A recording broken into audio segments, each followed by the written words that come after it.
মিরাজ ভাই দোকান খুলেছে বুঝছিস, উনি খুব ভালো চা বানায়। চলো না দোকানে চা খাই। আর অনেক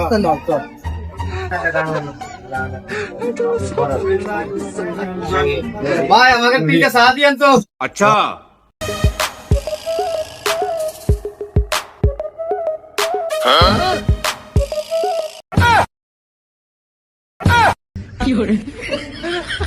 পুরা দেখুন দেখিয়ে তো আমি বুঝলাম না।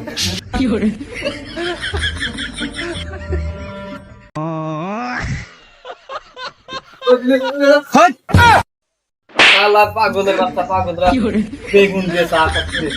শালার পাগলরা বেগুন ভিজায় চা খায়। ওনাকে জানে যে কি দিয়ে চা খাতে হয়? হ্যাঁ, বেগুন দিয়ে চা খায়। হ্যাঁ,